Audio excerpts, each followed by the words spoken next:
ሰላም ጤና ይስጥልኝ የተቀደሳችሁ የእስራኤል ማህበረሰብ በሙሉ ዛሬው እንደተለመደው ያው በየሳምንቱ የምናስተላልፋችሁን የኦሪት ትምህርት ዘን ቀርበናል። ያው እንደምታስታውሱት ባለፉት ሳምንታት ኦሮት ሻባት ወይም ደግሞ የሰንበት ብርሃን የሚል ትምህርት ከጀመርን ብዙ ሳምንታት ነው እና ዛሬም የባለፈውን ሳምንት ትምህርት በመቀጠል الخوت كيدوش ወይም ደግሞ የኪዱሽ ስነ ስርዓት ለመናገር ሞክራለሁ በዛተሽም እና ተከታተሉን ትምህርቱን ሰምታችሁ ሌሎች ብታስተላልፉ ትልቅ ሚጽዋ ነው እና ዛሬ ያው እንግዲህ እንዳልነው ስለ ኪዱሽ ነው መነጋገር የምንፈልገው። እንግዲህ ኪዱሽ በጣም ትልቅ ሚጽዋ ነው የወረታችን ከወረታችን ባለፉት ሳምንታት እንደተነጋገር ነው በወረታችን በኦሪት ዘጸአት ምዕራፍ 20 ዘኾር የዮም ሸባት ሊቀድሾ ወይም ደግሞ ሰንበትንም ተቀደሰው ዘንድ ስብ ተብሎ ተጽፏል እና ሊቃውንቶቻችን ይሄ ዘኾር እንዴት ነው ኪዱሽ የሚደረግ ግን ማዘ ዘኾር የዮም ሸባት ሊቀድሾ እንዴት ነው ሰንበት መቀደስ የሚቻለው የሚለውን ነገር ሊቃውንቶቻችን በግማራ በሌሎችም ጠይቀውታል እና በወረታችን እንግዲህ አልተጻፈም እንዴት መቀደስ እንዳለብን ኪዱሽ እንዴት መሆን እንዳለበት አልተጻፈም እና ሊቃውንቶቻችን በግማራ በፍሳኺም በጣም ብዙ ተነጋገሩ በኋላ መቀደስ ያለበት በወይን እንደሆነ በተለያየ ፕሱኪም በተለያየ ጥቅሶችን የኦሪት ጥቅሶችን በመውሰድ አረጋግጠውታል እና ኪዱሽ የሚሆነው በወይን እንደሆነ ማለት ነው እና አንደኛው ምክንያት በወይን ለምን እንደሆነ ትንሽ ጠለቅ ብለው የተናገሩ የጻፉ ሊቃውንቶች አሉ። ከነሱም ራቢ ዮሴፍ ኻይም የሚባል ታላቅ ወይም ደግሞ አቤንሻይ የሚባል ታላቅ ሊቅ ነበረ እና በጣም የሚስጥር ኦሪትም ታላቅ ሊቅ ነው የነበረና እሱ የሆነ በጣም ጥልቅ ነገር በሚስጥር ኦሪት ይናገራል እና እሱን ትንሽ እናብራራውና ከዛም በኋላ ህግጋትን እንተነትናለን በዛታችን። እንግዲህ ተመልከቱ በኦሪታችን እንግዲህ እንደምታውቁት አዳምና ሔዋን በእባብ ምክንያት ትልቅ ኃጢአት ሰርተዋል። እንግዲህ እግዚአብሔር አምላክ አንድ ትእዛዝ አታርጉ የሚል ትእዛዝ አዟቸው ነበር። ይሄ ትእዛዝ ምንድነው? ዕፀ ዳት የሚባል ነገር ዕፀ ዳት የሚባለውን ዛፍ እንዳይበሉ ነበር እግዚአብሔር አምላክ ያዘዛቸው እና ይሄ ዕፀ ዳት የሚባለው ዛፍ ምን አይነት ዛፍ ነው ምንድነው የሚል ሊቃውንቶች በጣም ብዙ ተከራክረውበታል። ምን አይነት ዛፍ ነው እና በግማራ በብራኾት ዳፍ ሜም ታላላቅ ሶስት ታላላቅ ሊቃውንቶች በዚህ ክርክር ይከራከራሉ። እንግዲህ እነዚህ ታላላቅ ሊቃውንቶች በጣም ታላላቅ ሊቃውንቶች ናቸው። ከዛሬ 800 ዓመት 1800 ዓመት በፊት የነበሩት ታላላቅ ሊቃውንቶች ናቸው እና እንግዲህም ደግሞ በጣም የወርት በጣም ጥልቅ ተምረው የተመራመሩ እና ታላቅ ሊቃውንቶች ነበሩ። ታናይም የሚባሉት ሊቃውንቶች ናቸው እና ይህን ጥያቄ ሲጠይቁ ይሄ ዕፀ ዳት የሚባለው ምንድነው የሚለውን ጥያቄ ጠይቀው እዛ በግማራ እንደተጻፈው ራቢ ይሁዳ የሚባለው ይሄ ዕፀ ዳት የሚባለው ኺጣ ነው ይላል። ኺጣ ማለት ነው ስንዴ ነው እንደምታውቁት በአማርኛ እና እንደ ራቢ ይሁዳ አባባል ስንዴ አሁን ያለው ስንዴ ማለት ነው ወይ ደግሞ ኺጣ በጣም ትንሽ አይደለም ትልቅ ዛፍ ነበር እዛ በጋን ኤደን ማለት ነው እና ይሄ ስንዴ ትልቅ ዛፍ ነበረ ያን በመብላቱ ነው ኃጢአት የሰራ እግዚአብሔር አምላክ አትብላ ያለውን ነገር ኃጢአት የሰራ በማለት ራቢ ይሁዳ ይናገራል። ለምንድን ነው ምክንያት ሲናገር እንግዲህ ዕፀ ዳት ነው ይባል የእውቀት ዛፍ ነው ይባል ምሳሌ ሲሰጥ ለምሳሌ አንድ ህፃን መናገር የሚጀምረው ይላል ራቢ ይሁዳ ህፃን መናገር የሚጀምረው ከዚህ ከስንዴ የተሰራ ነገር እህል ሲቀምስ ነው ይላል። ግን ይሄ ነው ዋናው እንዲናገር የሚያደርገው ከስንዴ የተሰራ እህል ሲበላ ወይም ደግሞ እንደዚህ የተለያየ ነገር ሲበላ እንዲናገር ያደርገዋል ይላል። ማለት ዕውቀት ይሰጠዋል ማለት ነው። ራቢ ሜር የሚባለው ሊቅ በዚህ አይስማማም። ምንድነው ይላል? ይሄ ያ ዕፀ ዳት የሚባለው ምንድነው ይላል? የወይን ፍሬ ነው ይላል። ወይም ደግሞ ጌፌን ነው ይላል። ጌፌን ወይም ደግሞ የወይን ፍሬ ነው ይላል እና እንግዲህ የወይን ፍሬ እንደምታውቁት ዕውቀት ይሰጣል። እንግዲህ ዕውቀት ዋናው ዕፀ ዳት ወይም ደግሞ የዕውቀት ዛፍ ነው ይባል እና አንድ ሰው ትንሽ ወይን ሲጠጣ ወይም ደግሞ ወይን ፍሬ ሲበላ ትንሽ ጭንቅላቱ እንደመከፈት ይላል እና እውቀት ይሰጣል በማለት ራቢ ሜይር ይናገራል። በዛም ብዙ ትንታኔ ያለው ራቢ ነኸሚያ የሚባለው ታላቅ ሊቅ ደግሞ ምን ይላል? ይሄ ቴና ነበር ይላል። ቴና ነበር ይላል። ይሄ ቴና የሚባለው በአማርኛ በለስ ነበር ብለው የሚተረጉም መሰለኝ እና ይሄ ቴና ነው ይላል። ለምንድን ነው ቴና? ኃጢአት ከሰሩ በኋላ አዳምና ሔዋን ኃጢአት ከሰሩ በኋላ ምን ያደርጉ ነበረ? ራቁታቸው መሆናቸውን ታወቁ በኋላ ቫይትፕሩ አለ ቴና ማለት የቴናውን ቅጠል ልብስ አድርገው ሰሩት ይላል እና ያ ዛፍ ጤና እንደነበረ ራቢ ነኸሚያ ይናገራል። እና ለሶስቱም ነገሮች ለሶስት ማሳባዎች በጣም ብዙ ትንታኔ ያለው ባጭሩ ነው። እና እዚህ ላይ ማየት የሚቻለው እንግዲህ እነዚህ ሶስት ሊቃውንቶች የኦሪት በጣም ትልቅ ሊቃውንቶች ናቸው። የሚስጥር ኦሪትን በጣም በጥልቁ ያወቁ ታላላቅ ሊቃውንቶች ናቸው። እና ራቢ ይሁዳም ራቢ ሜይርም ራቢ ነኸሚያ የሚሉት ነገር ሁሉም እውነት ነው በማለት ሊቃውንቶች ይናገራሉ። ለምንድን ነው ብትሉ ምክንያቱም ይሄ ዕፀ ዳት የሚባለው አንድ ብቻ ዛፍ አይደለም፣ ስንዴ ብቻም አይደለም፣ ግን ጌፌን ወይም ደግሞ ወይን ብቻም አይደለም፣ በለስም ብቻ አይደለም። ሁሉም በያሃድ ነው ማለት ሁሉም በያሃድ ነው የነበረ፣ ግን በአንድነት ነው የነበረ እና ይሄ ዕፀ ዳት ግን እንደ ስንዴ መሆን ይችል ነበረ፣ እንደ ጌፌን ወይም ደግሞ እንደዚህ እንደ ወይን ፍሬ መሆን ይችል ነበረ፣ እንደ በለስ መሆን ይችል እንደ ሁሉ ነገር መሆን ይችል ነበረ። ብዙ አይነት ጣዕም ነበረው፣ መቀያየር ይችላል። እና ስለዚህ ሊቃውንቶች በዚህ ነው እያንዳንዱ አንዳንዱን አለ እንጂ ሁሉን ጣዕም መያዝ ይችላል። እንዴት ነው ማለት የምንችለው? ይሄ ለዚህ መስረጃ ማየት የምንችለው ምንድነው? መና ነበረ። መና እግዚአብሔር አምላክ ህዝበ እስራኤል 40 ዓመት ከግብጽ ከወጡ በኋላ በሚድባር በበረሃው 40 ዓመት ምንድነው ይበሉ? መና ነው ነበር። እና ይሄ መና በወርታችን እንደጻፈው ብዙ አይነት ጣዕም ነበረው፣ በጣም ብዙ አይነት ጣዕም ነበረው እና እንደፈለጉት አድርገው የፈለጉን ጣዕም መቀመስ ይችላል ነበረ። ስጋ ተፈለጉ፣ አሳ ተፈለጉ፣ ዶሮ ተፈለጉ፣ ወይም ደግሞ ልክ እንደ ማር ተፈለጉ፣ የፈለጉትን ነገር አድርገው ማድረግ የጣዕም መቅመስ ይችላል ነበረ። እዚህ በተጨማሪ ደግሞ የተለያየ አይነት እንደፈለጉት አድርገው መጋገር የሚችሉ ነበረ፣ ማብሰል የሚችለው ነበር። ይሄ በኦሪት የተጻፈ ነው። ልክ እንደዛ ሁሉ ነገር ነበረው እና ይሄም ዕፀ ዳት የሚባለው ከዛ ገደል የነበረው ልክ በጣም ብዙ አይነት ጣዕም ነበረው፣ ብዙ አይነት ጣዕምና ነበረው እና ስለዚህ ነው ሊቃውንቶች እያንዳንዱ ይሄን እነዚህ ሶስት ያሉት ማለት ነው። እና ነገሩ በጣም ጥቅቅ ነው እና ቤን ሽኻይ ወይም ደግሞ ራቢ ዮሴፍ ኻይም እንደሚለን ማለት ነው በዚህ በሻባት እነዚህ ሶስት ነገሮች ለሻባት ይቀርባሉ። ግን እንግዲህ ቤን ሽኻይ ሲናገር እንዴት ነው ይሄን ከኦሪታችን ተጽፎያል።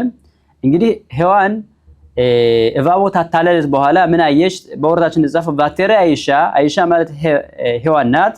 ኪቶብ ሀኤጽ ለማአኻል ማለት ሔዋንም ማለት ነው ያን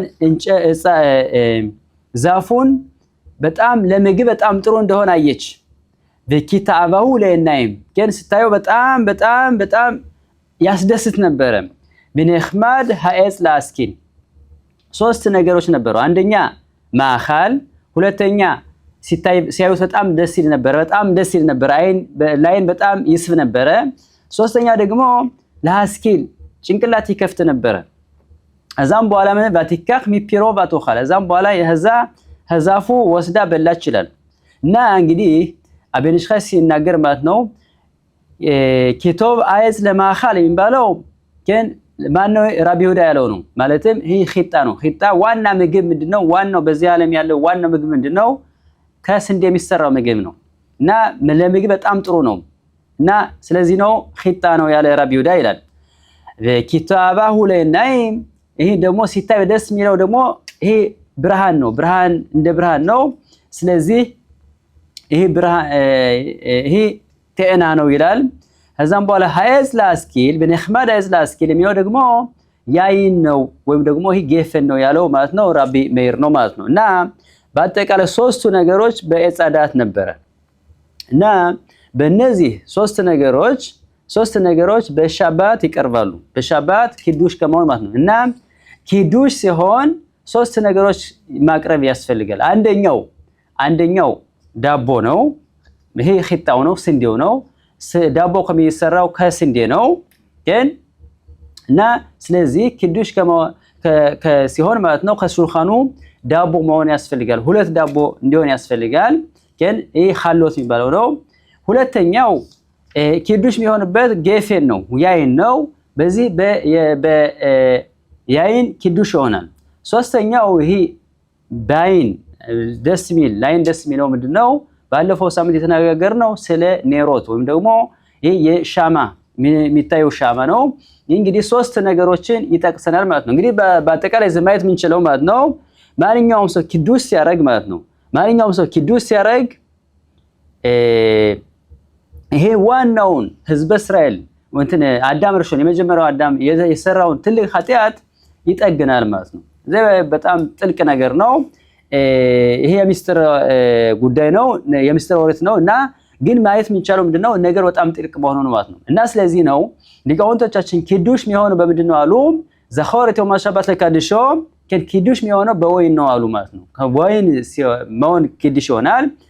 እንደገና ደግሞ በወይን ብቻ አይደለም ኪዱሽ የሚሆን ኤን ኪዱሽ ኤላ ቢምኩም ሰውዳ ኪዱሽ ሲሆን ምን ያስፈልገዋል? ሰውዳ መሆን ያስፈልጋል። ሰውዳ ማለት ምግብ መሆን ያስፈልገዋል። ይሄ ምግብ ደግሞ ሰውዳ ሲሆን ደግሞ ምን ያስፈልገዋል? ዳቦ ይሆናል። ዳቦ ካልተባላ ሰውዳ አይሆንም።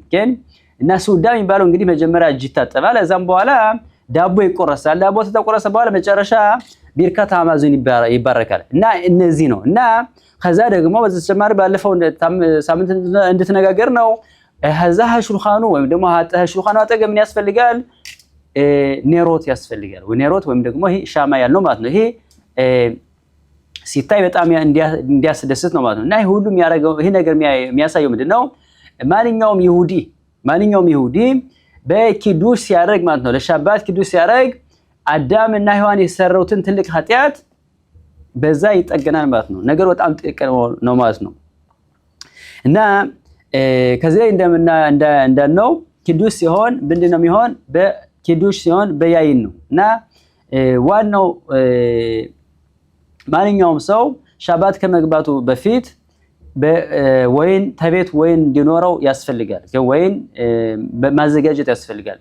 ገና ሻባት ከመግባቱ በፊት ወይን እንዳለ እንደሌለ ከቤቱ በደንብ አድርጎ ማየት ያስፈልጋል። እና ወይን ሲገዙ ደግሞ ማንኛውም ወይን አይደለም ካሽሩት ያለበት መሆን አለበት። ግን ካሸር የሆነ መሆን ያስፈልጋል። ግን ወይን ሲሰራ በኦሪታችን ሕግ መሰረት በጣም ብዙ ነገር አለው።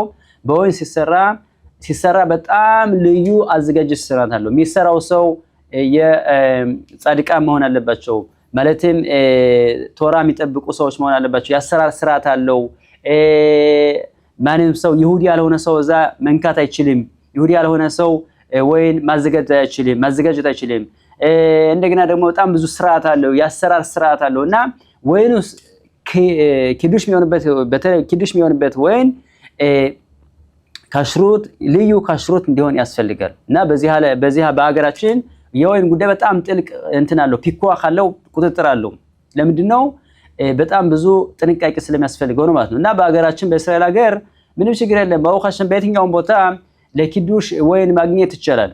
ብዙም ችግር የለም። በየሱፐሩ በየሱቁ ማግኘት ትችላላችሁ። እና ቢቻል ማንኛውም ሰው ጤነኛ የሆነ ሰው ኪዱሽ ሲሆን በእውነተኛ ኪዱሽ ቢሆን በጥሩ ያይን እውነተኛ ያይን ቢሆን ጥሩ ነው። ግን ማለትም ያይን አሚቲ ለምሳሌ ያይን ያቬሽ ግን ይሄ ቢሆን ጥሩ ነው። ምክንያቱም ዋናው ያይን የሚባለው አልኮል ያለውና እውነተኛው ያይን የሆነ ነው ያይን የሚባለው።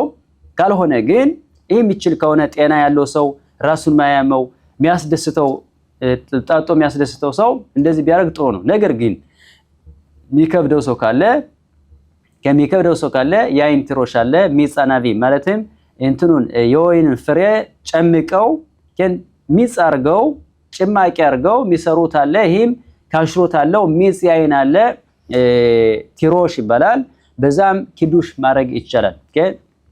በተቻለ መጠን 100% ግን 100% ከወይን የተሰራ ቢሆን ጥሩ ነው። ካልሆነም ግን ከ55% በላይ ከሆነ ምንም ችግር የለውም። እና ዋናው ግን ዛሬ ስትገዙ ካሸር ተብሎ የተጻፈበት ለኪዱሽ ለአብዳላ ካሸር ለኪዱሽ ለአብዳላ በፒኳክ ሸል በተለያየ ቁጥጥር የሚደረግበት ድርጅቶች አሉ። በዛ የተጻፈ መሆን አለበት። ባዳጽ ቢሆን ጥሩ ነው፣ ግን ራባኑትም ከሆነ ምንም ችግር የለም። ዋናው ነገር ግን ካሽሩት መሆን እንዲሆን ያስፈልጋል። ካሽሩት ያለበት መሆን ያስፈልጋል።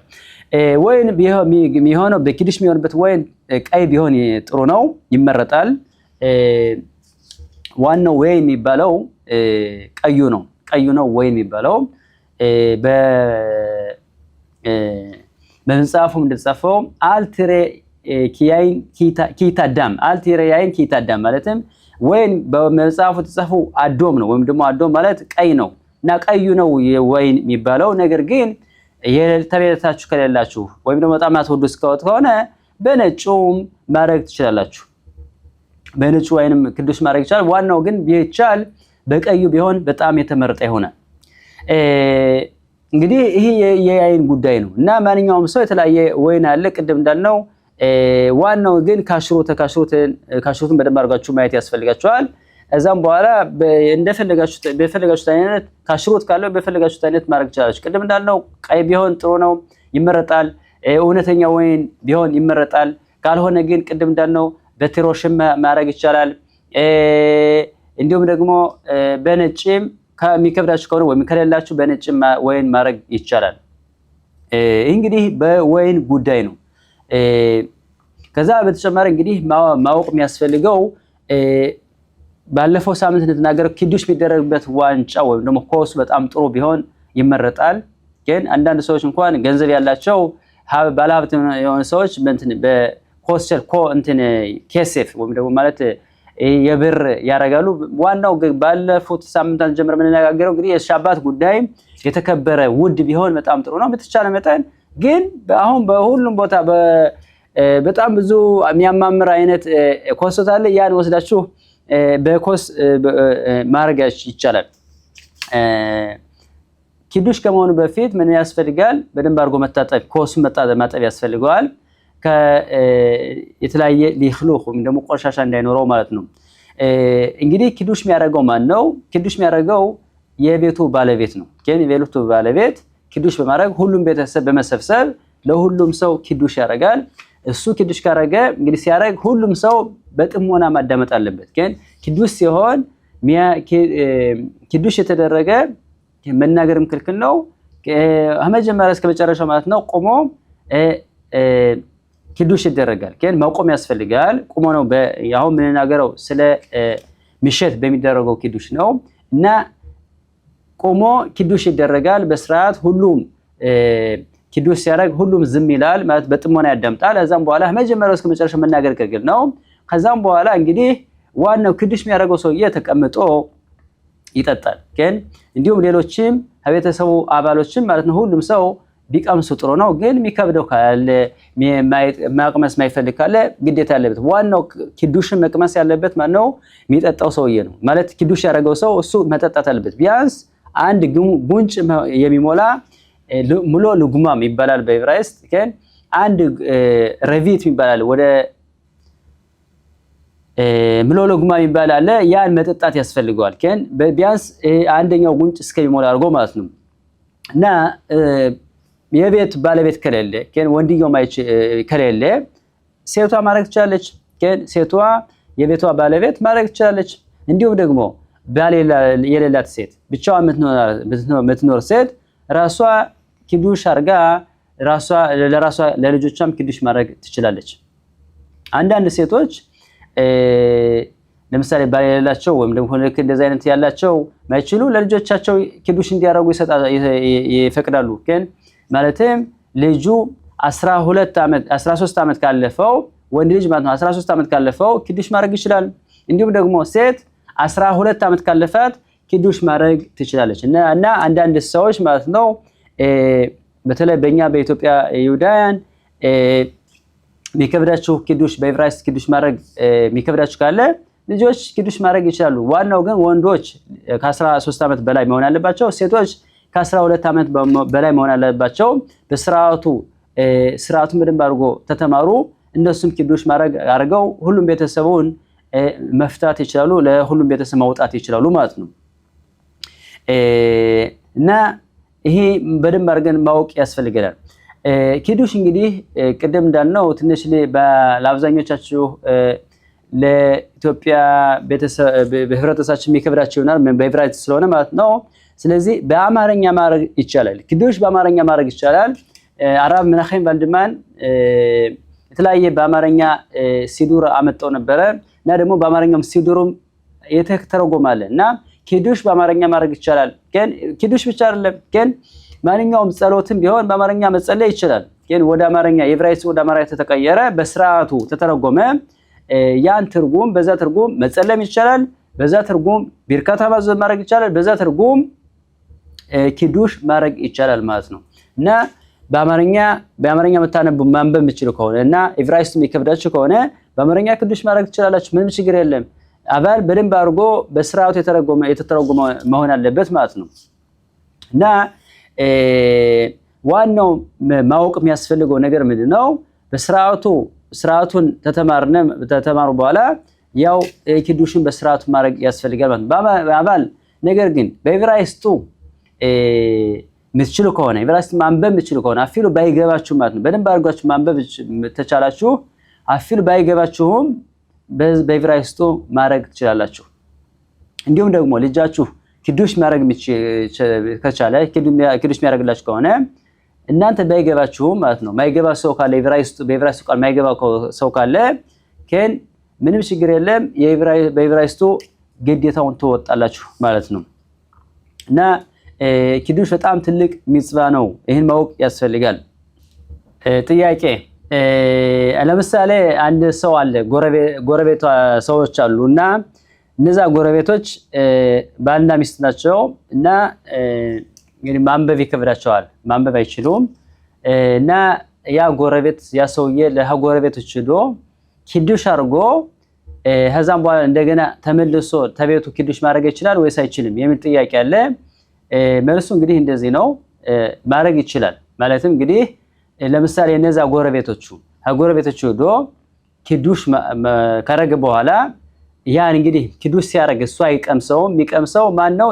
የቤቱ ባለቤት ነው። ግን የቤቱ ባለቤት ይሰጠዋል፣ እሱ ይቀምሳል ማለት ነው። እና እንደዛ ማድረግ ይቻላል። ወይም ደግሞ የብቻ ሳይሆን ለምሳሌ ተቤቱ ማለት ነው፣ እሱ ያ ሰውዬ ማለት ነው የራሱ ቤት ኪዱሽ አድርጎ ልጆችን ማለት ነው ለልጆች ለሚስቱ ለራሱም ኪዱሽ አድርጎ ከዛም በኋላ እንደገና ሌላ ሰው ዶ ኪዱሽ ማድረግ ይችላል። ግን ራሱ ኪዱሽ ቢያረግ ማለት ነው ሌላ ሰው ዶ ኪዱሽ ማድረግ ይችላል። ይሄ ምንድነው? ኮል እስራኤል አረቢም ዜላ ዘ ይባላል። ምክንያቱም በወርታችን ማንኛውም ይሁዲ ማለት ነው አንድነት ስላለ ኮል እስራኤል አረቢም ዜላ ዘ ማለት አንድ ሰው እኔ ኪዱሽ ማድረግ እንዳለብኝ ሌላው ይሁዲ ኪዱሽ ማድረግ ስላለበት፣ ስለዚህ አንድ ይሁዲ ኪዱሽ ካላረገ ልክ እኔም እንደ ኪዱሽ እንዳላረኩ ስለሚቆጠር ማለት ነው። ስለዚህ ያ ጓደኛ የሆነ ማንኛውም ሰው ኪዱሽ እንዲያረግ ማድረግ ይቻላል። ግን ስለዚህ አንድ ሰው ለምሳሌ 3-4 ጊዜ ኪዱሽ ማድረግ ይችላል። ግን 3-4 ጊዜ ኪዱሽ ማድረግ ይችላል። ለምሳሌ አንድ ሰው በአካባቢው በጣም ብዙ ሰዎች ኪዱሽ ማድረግ የማይችሉ ከሆነ ካሉ 3-4 ጊዜ ሄዶ ኪዱሽ ማድረግ ይችላል። ምክንያቱም ቅድም እንዳልነው ኮል እስራኤል አረቢም ዜላ ዘ ልክ ለምሳሌ በሌላ ሚጽቦች እንደዚህ አለ። ለምሳሌ ሌሎች ሚጽቦችም ልክ እንደዚህ ነገር አለ። ለምሳሌ አንድ ሰው በሮሽ ሐሻና ጠዋት ተነስቶ በቫቲካን ጸሎት ይባላል። ከዛ ሾፋር ነፍስቶ የራሱን ግዴታ ተወጥቶ ይሆናል። ከዛም በኋላ እንደገና በ8 ሰዓት ላይ የሚጸልዩትም ልክ 3-4 ጊዜ 4-5 ጊዜ እንደገና ባርኮ ሾፋር መንፋት ይችላል። ምክንያቱም ማንኛውም ሰው ኮል እስራኤል አረቢም ዘለዘ ሁሉም ሰው አንድነት ስላለው፣ ስለዚህ እኔ ግዴታዬን በወጣም ሌላ ሰው ያኛው ሰው ግዴታ ካልተወጣ ልክ እኔም ራሴ እንደ ጎደሎ ስለሚቆጠር፣ ስለዚህ ለዛኛው ሰው ኪዱሽ ማድረግ ይችላል፣ ምንም ችግር የለም። ይህ ብቻ ሳይሆን ተቤቱ ማለት ነው። ለምሳሌ ከቤቱ ለምሳሌ አንድ ሰው ኪዱሽ ካረግነ በኋላ ሌላ ሰው ቢመጣ ከቤታችን እንግዳ ቢመጣ ተቤታችን ያ እንግዳ ደግሞ ኪዱሽ ብቻውን ማድረግ ካልቻለ ኪዱሽ አረ እንደገና ሁለተኛ ለዛ ሰውዬ ኪዱሽ ማድረግ ይቻላል። ምንም ችግር የለም ማለት ነው በዚህ ጉዳይ ማለት ነው። እና 3-4 ጊዜ ኪዱሽ ማድረግ ይቻላል። ከዚህ ላይ ግን ማለት የሚቻለው እንግዲህ ለአብዛኛው በህብረተሰባችን ላይ ኪዱሽ በጣም ሊከብደው ስለሚችል በጣም ብዙ የሆነ ጉዳይ አለ። ይሄ ምንድነው? ለምሳሌ በቤት ክኔሴቱ ማለት ነው ኪዱሽ ቢሆን በጣም ጥሩ ሊሆን ይችላል። በቤት ክኔሴቱ ኪዱሽ ከተደረገ በኋላ እንግዲህ ዋናው ኪዱሽ በሚቆም ሰውዳ ስለተባለ ዋናው ኪዱሽ የሚደረግበት ሰውዳ ከሚሆንበት ቦታ ወይም ደግሞ ምግብ ከሚበላበት ቦታ ነው። እና ስለዚህ ኪዱሽ ከተደረገ በኋላ ከዛም በኋላ ትንሽ እንትን ማለት ይቻላል። ኦጋ ልክ እንደዛ ወይም ደግሞ ኦጌዎት 28 ግራም ተበላ ሁሉም ነገር ግዴታ ወጣ ማለት ይቻላል። ከዛም በኋላ ተቤት ሄዶ እጁን ታጥቦ ዳቦ መብላት ይቻላል። እና ግን ከቤት ክኔሴት እንደዚህ ቢሆን ጥሩ ነው። ሚችል ካለ ለይሄን ለሁሉም ሰው ገንዘብ ቤት ክኔሴት ማውጣት የሚችል ከሆነ ሁሉ ነገር ማድረግ የሚችል ከሆነ ቤት ክኔሴት ቢሆን ጥሩ ሊሆን ይችላል።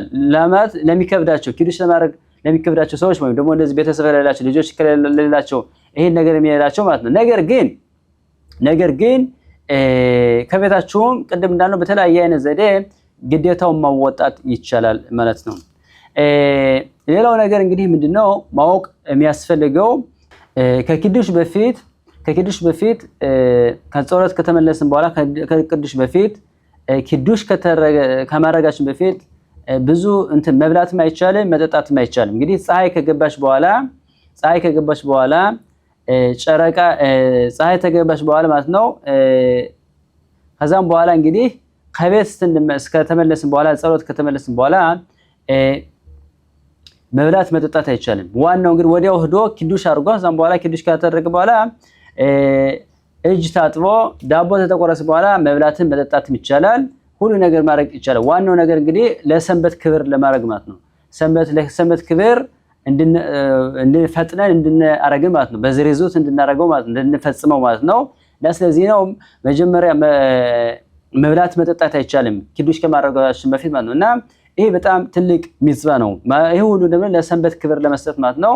ትንሽ ከራቨን ወይም ደግሞ ተጣማን ተሎ ለእግዚአብሔርን ትእዛዝ ለመፈጸም እንሯሯጣለን። እና ስለዚህ ዋናው ምንድነው ኪዱሽ ቢንኮም ሲወዳ ይባላል። ኪዱሽ ከተደረገ በኋላ እንግዲህ ከዛም በኋላ ምንድነው የሚጀመረው ሄደን እጅ ታጠባል። እጅ ተጠበ በኋላ ዳቦ ይቆረሳል። ግን ይሄ ዳቦ ደግሞ ቀደም እንዳልነው በጣም ትልቅ ሚስጥር አለው፣ ትልቅ ነገር አለው። እና በዛት ሸም በሚቀጥለው ሳምንት ያው እንግዲህ በዛት ሸም ስለ ሰውዳ እንነጋገራለን። 3 ሰውዳ አለ፣ ትልቅ ትእዛዝ አለ። እንግዲህ በሻባት 3 ሰውደት ይደረጋል። እና ስለዛ ሚስጥር ስለዛ ስርዓት በዛት ሸም የሚቀጥለው ሳምንት ምን ተተነው ይሆናል። እና ዛሬ ከኔ ጋር ስለቆያችሁ በጣም አመሰግናለሁ። ደህና ሁኑ።